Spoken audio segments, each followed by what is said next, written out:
आज जैसे ही रथ चलने को तैयार हुआ, मैया यशोदा आगे बढ़कर के देखने लगी। थोड़ी दूर रथ चला और आगे जाकर के रथ रुक गया। मैया यशोदा एक बार के लिए भक्तों इतनी खुश हुई।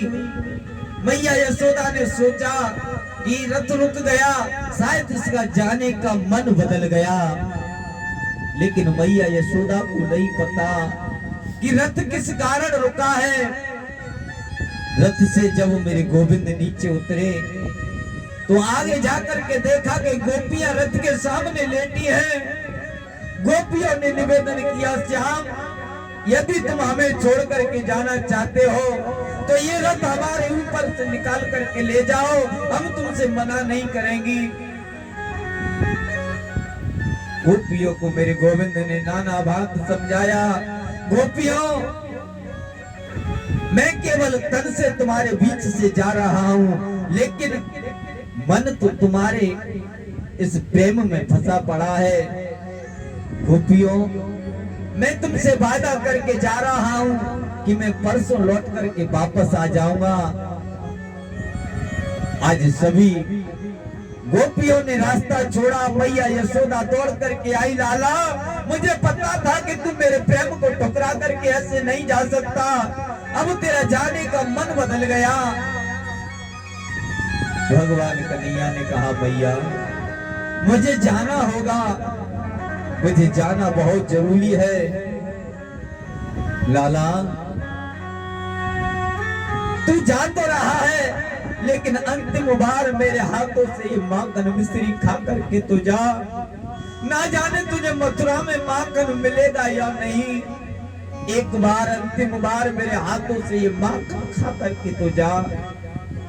मैया मना भी नहीं करती जाने को और जाने भी नहीं देती। धन्य है मैया यशोदा की ममता।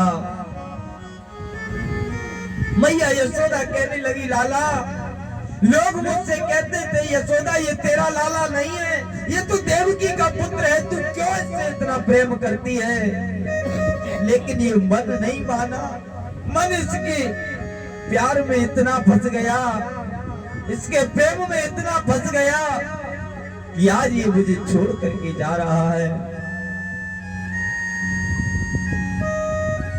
श्री सुखदेव जी महाराज समझा रहे, परीक्षित आज गोपियों ने रास्ता छोड़ दी। ऐसा भागवत में वर्णन आया है, एक गोपी वृक्ष के ऊपर चढ़कर के भगवान कन्हैया के रथ को देखने लगी। जब तक भगवान कन्हैया का रथ दिखता रहा तब तक तो देखती रही, और जब भगवान कन्हैया का रथ दिखना बंद हो गया तो गोपी को मूर्छा आने लगी। गोपी ने कहा, अब मुझे मूर्छा आ रही है, शायद अब मेरे प्राण निकलने वाले हैं, अब मैं जीवित नहीं बचूंगी। उसने आकाश की तरफ देखा तो आकाश में एक कौवा उड़ रहा था। दोनों हाथों को जोड़ करके निवेदन करने लगी, सोचने लगी मरने के बाद में ये चील कौवा मेरे मांस को नोच नोच करके खाएंगे। निवेदन करने लगी, हे कागाओ कि कागा सब तन खाइयो,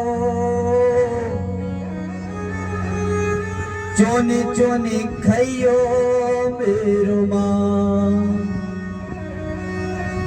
कागा इस सारे शरीर को नोच नोच करके खा लेना, लेकिन तुम्हारे चरणों में एक निवेदन है। कहने लगी गोपी कि कागा सब तन खाइयो, चोने चोने खाइयो मेरो मां, और दो देना मत खाइयो,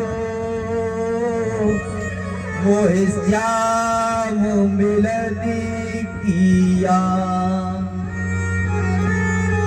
गोपी ने अपने भाव प्रकट किए, हे कागाओ जब मैं मर जाऊं तो सारे शरीर को नोच नोच करके खा लेना, लेकिन इन दो नेत्रों को मत खाना, क्योंकि ये दो नेत्रों में अभी भी मुझे कृष्ण के मिलने की अभिलाषा है।